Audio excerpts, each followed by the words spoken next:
د صحابه کرامو جون داسې تنګ جون نو، ترش جون نو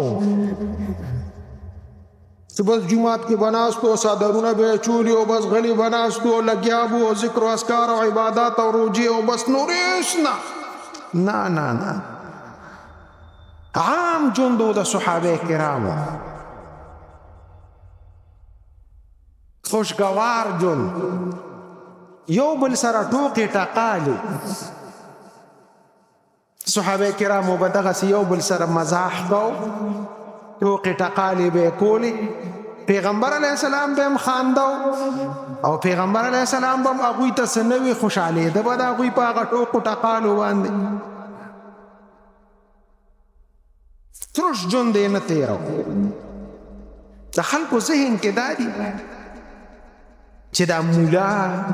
دا تبلیغي، دا کم خلک چې دین سره تعلق ساتي، بس دوی داسې ترش ژوند وي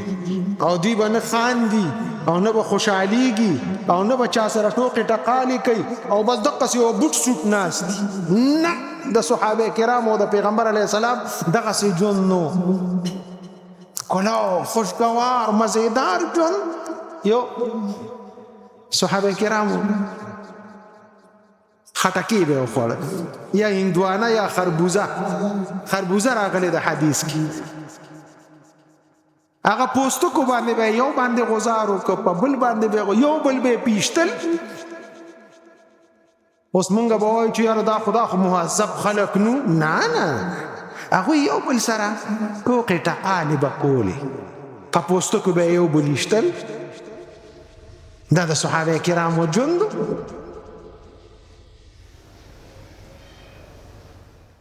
یو صحابي دی عبدالله حمار نومې دی، عبدالله خپل نوم دی خو صحابه به ورته حمار وي. داسې ټوق جن شانتې. پیغمبر علیه السلام له به بازار کې څه واغشتل، غوړو ډبه به یې واغشته، یا یو بل څیز به پې داسې خوږ ولګېد نو هغه به یې واغشته. نو د دوکاندار نه به یې قرض راوړه، ورته یې ویلي دا به بیا پیسې درکم. نو پیغمبر علیه السلام نه به یې تحفه ورکړه، یا رسول الله دا چې را باندې خوږ ولګېد دا مې تاله راوړی دی. پیغمبر علیه السلام به واغشته دي، قبوله به یې کړه هدیه. لږ ساعت پس په هغه دوکاندار راغی، پیغمبر علیه السلام ته به یې ویل قرضه راکړه. د څه شي قرضه؟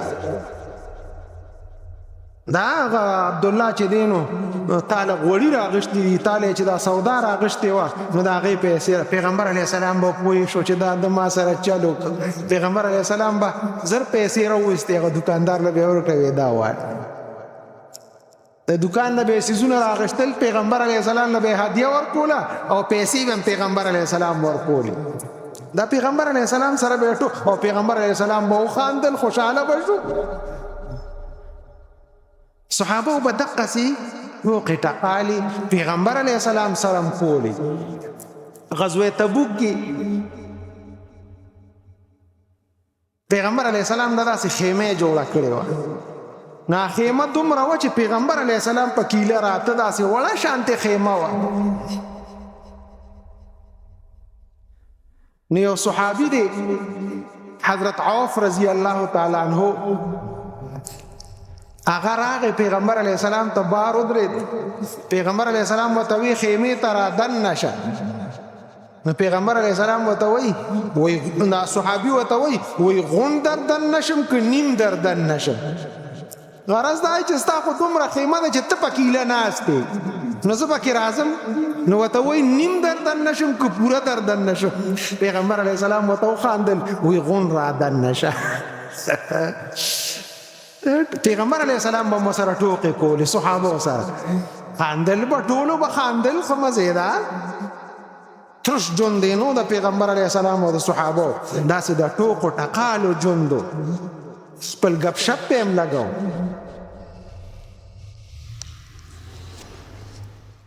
یو ځل صحابه هم داسې ناست دي ګول، پیغمبر علیه السلام ورسره ناست دي. اوس منځ کې قجورې پرتې دي، قجورې خوري لګیا دي. پیغمبر علیه السلام چې به قجوره وخوړه ناغاډو کې به راواغش د حضرت علی مخې ته به کېښود د کور کې وړو سره مونږ دا ټوقې موقې کوو قجورې به خوړې پیغمبر علیه السلام او غلې پټه به اډو کې به حضرت علی مخې ته کېښود اخره کې پیغمبر علیه السلام आवाज وکړ وی لکه چا ډېرې خوړلې دي وی اډو کې وګوره چې اډو کې وکتل د حضرت علی مخې ته ډبل پراتو نو حضرت علی وته مسکی شو حضرت علی رضی الله عنه وته وی زه حیران پاغه چې ما چې اډو کو سره خوړلې دي یعنی پیغمبر علیه السلام چې ته وی چې دا جوړی تا ډېرې خوړلې دي ناغستا غاډو کې سجو تا غاډو کو سره خوړلې دي وی زه مال تعجب پاغه چا دي چې هغه اډو کو سره خوړلې دي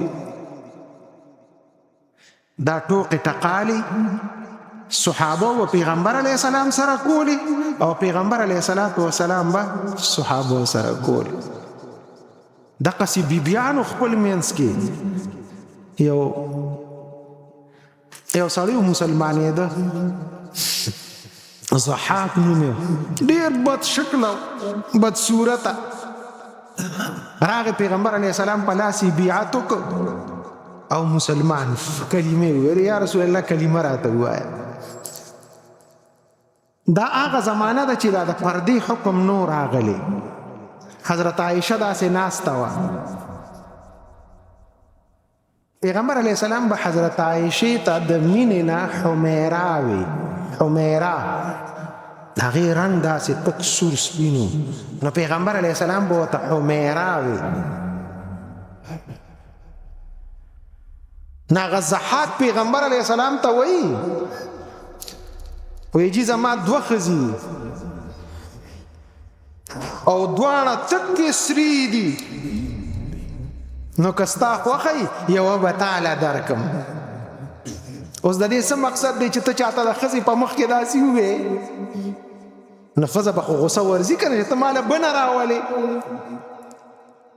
نو حضرت عایشې خو دا خبرې واورېدې نو حضرت عائشه هغه سړی ته وایي هغه ضحاک ته هغه ډېر بد شکل او بد صورت وی ته خشته که هغه ښځې دې خشته دي نو هغه سړی ورته وایي ضحاک ورته وایي نه هغه زما نه زه د هغوی نه خشته یم ضحاک ورته وایي زه د هغوی نه خشته یم بس خبره رفع دفع کړه غرض دا دی چې ته د خپل شکل ته خو دې وګوره او بیا دا خبرې زما په مخ کې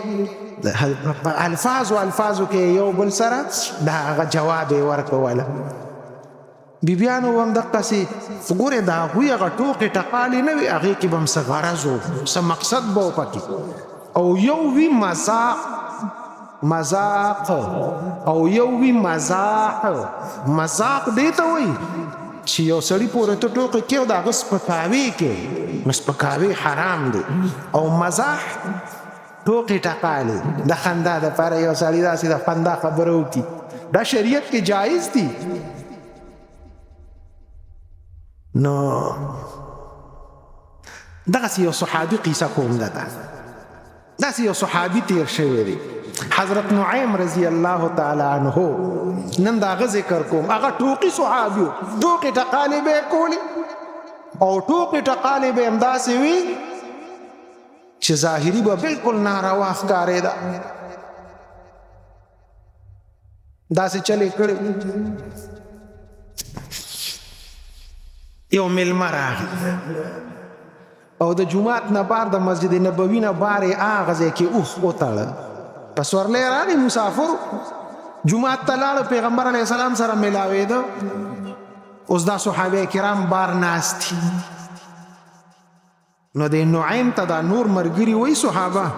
و یاره غوښې تمزله شوې دی او چېرته غوښه ډېره موده شوې ده نم ده خوړلې اوس پې د باندې وخورم بس نعیم ورپاسېده او هغه اوښې راونیو او هغې حلال کړ هغه ټوټې کړ او بس هر چا غوښه وتښتوله بیا رالل کېناستل هغه سړی جومات نه چې کله فارغ شو چې بار راووته ویې کتل سرمن پرته ده او ټوټې اوښ پروت دی خو دا هډوکي پراته دي څه نشته په منډه جومات ته راغی پیغمبر علیه الصلاة والسلام ته یا رسول الله زه خو مسافر یم په دې اوښ مې سفر وکړو اوس په ځم پسې دا اوښ راله چا دغه دې مړ کړی دی او حلال کړی دی پروت دی پیغمبر علیه السلام خفه شو راووته صحابو نه تپوس کوي دا چا اوس ټول صحابه ځان سره پټ پټ خاندي او غلي غلي نعیم چې هغه وتښتېد لاړ او یو صحابي کرا داسې یو کوي شانتي و هغې کې پټ شو د پاسې یې پې د قجورو لښتې کېښودې اوس دې پټ شوی نو صحابو ته خو پته وه چې دې دغلته پټ دی پیغمبر علیه السلام ته وی او به ګورو کنه اوس پیغمبر علیه السلام دی او صحابه دی په کوڅو کې ګرځي نعیم پسې نو صحابو کې خو هغوی خو لیدي هغوی په هغه کور باندې پیغمبر علیه السلام وردن نه کړ چې کوم کور کې دی پټ شوی و چې وردن نه کړ یو صحابي ورغی د کوي په غاړه ودرېد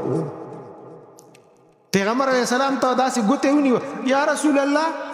ماړو لیدې نه دی نعیم اوس داسې ګوته یې کوي ته نیولې ده یا رسول الله ماړو نعیم لیدې نه دی پیغمبر علیه السلام خاندل ورغی یا لښتې چې اوچتې کړې هغه کوي کې دی غلی ناست و راپیسو په دې مخ باندې هم دا خورې مورې او ګند مندو یو صحابي را نقل کړي دي وایي ما پیغمبر علیه السلام کاته چې د هغه د مخ نه هغه خورې صفا کولې داسې او خاندلې وته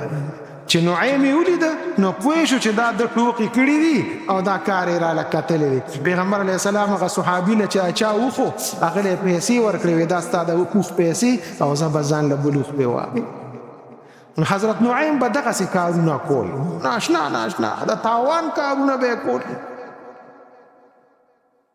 په یو سفر کې دا چلو شو پیغمبر علیه السلام ابو بکر صدیق دی او نور صحابه دي حضرت بلال دی یو ځای کې ناست دي حضرت بلال سره به د قجورو یو بسخکې وه هغې کې به ورسره سکوان و قجورې به وي ټوخه به ورسره وه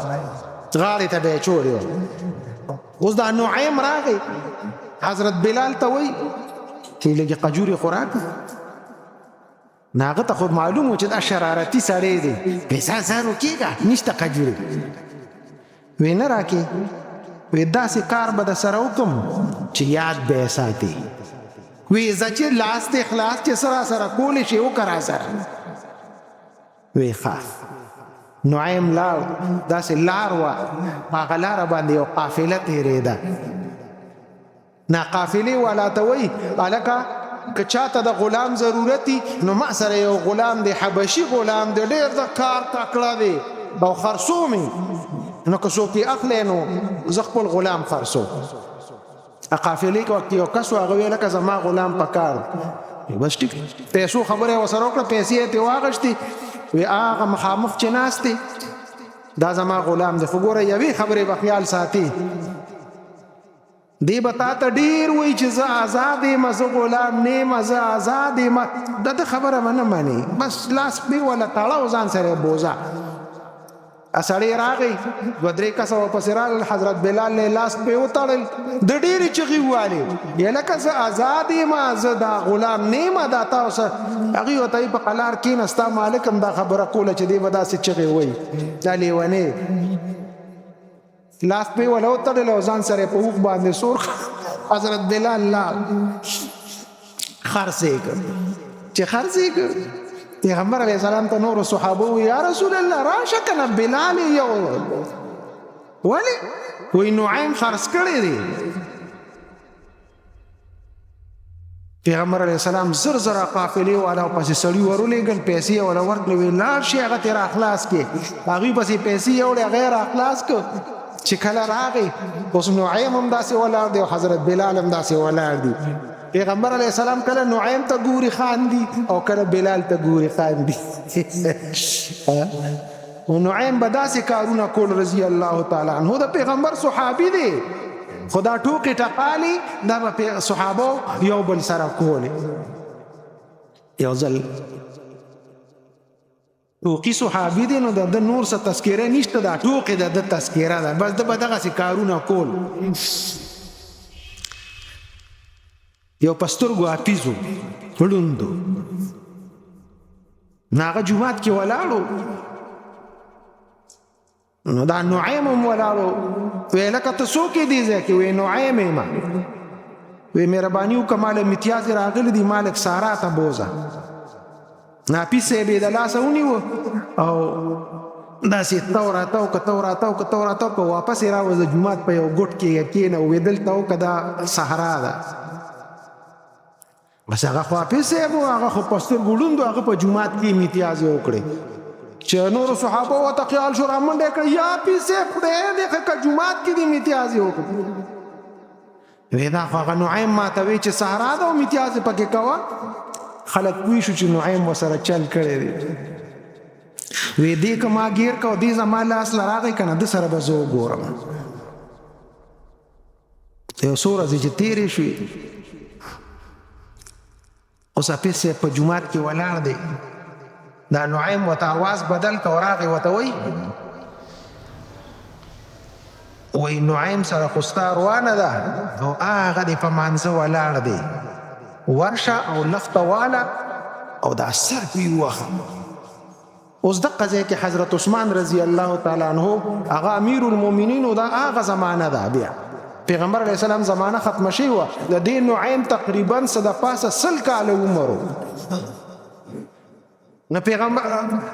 دته وی دا لخت والا او هغه دی نعیم ولاړ دی او بدا سر بي وخه بس دا فسه به وتداسي نږدې او درو دا لخت را واغشته او دراز شو د حضرت عثمان دی تندیل را خلاصه کړ دا غنه ویني روانه شي په منډه خلکو را منډه کړی امیر المؤمنین دی و پیسه دا دې سوکړل هغه ته وی دا خو ماته دې سړی وی چې دا نعیم ولاړ دی خو زما قصر روانه و ما خداغه خپل بدن غشته زه خبروم چې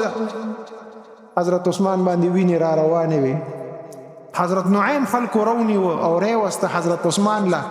ویجی دا کړي دا سیدا ستا سره وکړ حضرت عثمان چې وته وکتل وی خاندل وی دا پرې دا بدوی صحابي دی او بدر صحابه چې بدر کې کم صحابه شامل شوی دي الله وی رضی الله عنهم ورضوا عنه زم ترازیمه او خدای هم ترازی دي نو چې خدای ترازی دي مونږ هم ترازی دي چې څه کوي دي هیڅ متونه نعیم داسې ساړو په صحابه دا ټوکې ټقالي دا به صحابه کولی خو عزتمند ما تاسو ته مخکې وی چې یو مذاق دی د چا سپکه کول دا شریعت کې منع ده او اسی ټوکې خبرې مذاقن مزاح هغه جایز ده مزاح هغه جایز دي صحابه هم کړي دي پیغمبر علیه الصلاۃ والسلام هم کړي دي او دا شریعت کې جایز دي پیغمبر علیه السلام بخندیده وته د صحابه جون ګوره زمونږ د پاره نمونه ده اسلام مونږ ته وایي چې چا پورې ټوکې مسخرې مکوي بل پورې به ټوکې مسخرې نه کې چې دې سپک ښکاره شي د خلکو په نظر کې نور ټوکې ټقالې کوه مزاح کوه ترش ژوند مه تېروه چې بس نیغ ناستې او بس بل څه نه منځونه دي او دسونه دي او بس هر چا ته داسې برن برن ګوري داسې ژوند خو نه دی نه هر چا سره ټوکې ټقالې مسخرې چې څه کې شریعت دی دا جایز دي ژوند ښکلا او ژوند تېرول پکار دي د خلکو احترام قد صحابو کې دا چلمو دا ټوکو په وخت کې به دا ټوکې مذاق کو سو چې کله به مشورې ته راجم شو کله به د دین کار ته راجم شو بس بیا دومره سنجیده خلکو دومره قابل ترین خلکو چې مشوره به ورکوله ناشنا مشوره به ورکوله چې یو کار به کو هغه د اعلی طریقې سره به کو صحابه د اعلی مرتبه خلکو بیا قابل ترین خلکو خټوقي مسخري او د چا سپکه نه دا صحابه کړي دي پیغمبرانو کړي دي د پیغمبر علیه الصلاۃ والسلام بیبیانو دا کړي دي یو بیبی ده پیغمبر علیه السلام نمبرو نن دی بی بی کاره دی سبا دی بی بی کاره دی سبا دی بی بی کاره دی نو د شریعت دا حکم دی مونږ ته چې ستاسو ګڼې بیبیانې وي نو د هغه یوې کره چې ته ورځ تېرې د هغه بلې هغه اوبه به هم نه څښې د هغه بلې خوراک به هم نه کې هغې باندې بد لګي اوس پیغمبر علیه الصلاة وسلام یو بیبي کره ناست نمبر و د هغې اوس بلې بیبي نمبر یې جوړولې هغې حلوا کور کې پخ کړې وه شیرې پخ کړې وه او رویړه را روانه ده یو حضرت عائشه وه او بل حضرت سوده وه نو حضرت سودې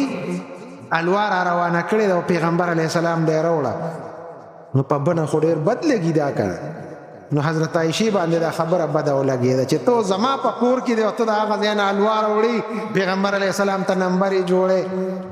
اوس پیغمبر علیه السلام داسې ناست دی منځ کې دې طرف ته حضرت عائشه ده او دې طرف ته حضرت سوده ده نو حضرت عائشې هغه حلوا راواغېسته او د سودې په دې مخ باندې یې وتپل دا مخ یې ونه ټول په هغه حلوا باندې ګنده کړ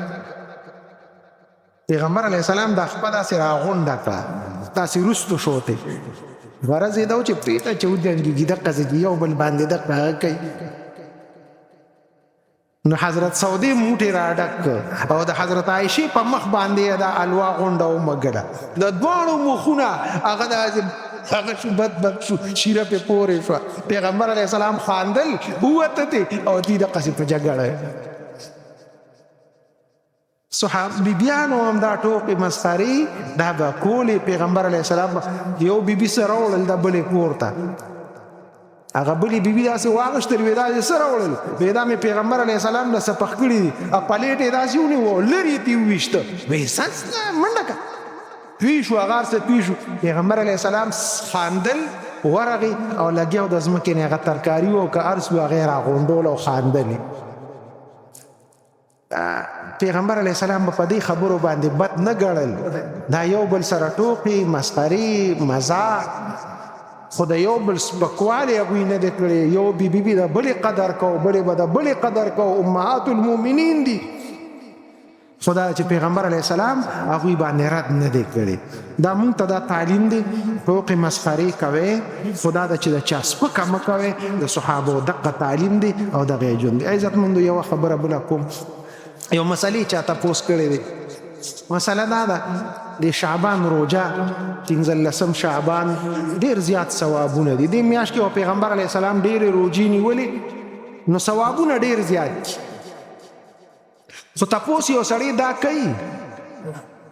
وایي زه همیشه ایام بیز روجې نیسم 11 دیارلسمه څوارلسمه پنځلسمه دا ایام بیز دا زه هره میاشت نیسم نو اوس چې زه دا 15 د ایام بیز ونیسم نو آیا ما ته د شعبان هغه ثواب ملاویږي که نه ملاویږي ځکه ما خو د ایام بیز هغه روجې زما معمول دی هغه نیسم نو ګورې شریعت وایي چې نفل روجه ده د شعبان هغه هم نفل ده او ته چې کومه نیسي د ایام بیز هغه هم نفل ده نو بس د نفل ثواب دی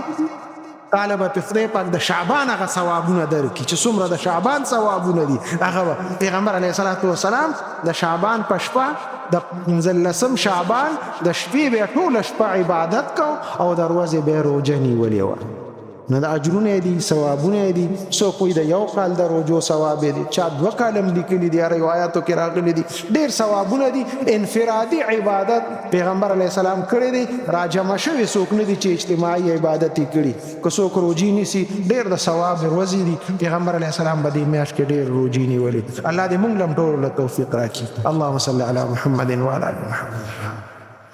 ګناهونه معاف کړي خدای شرعي حاجات هم پوره پیغمبر علیه الصلاة والسلام سنت طریقې زمون ژوند کې راولي صحابه کرامو په نقش قدم باندې روان کړي مردگان د اهل اسلام وبخښي بیمارانو ته خدای شفا ورکړي زمون د ټولو حاضر جمع څه شرعي حاجات دي خدای ټول شرعي حاجات هم پوره وګرځي وصلی الله تعالی علی خیر سنت کوي خدای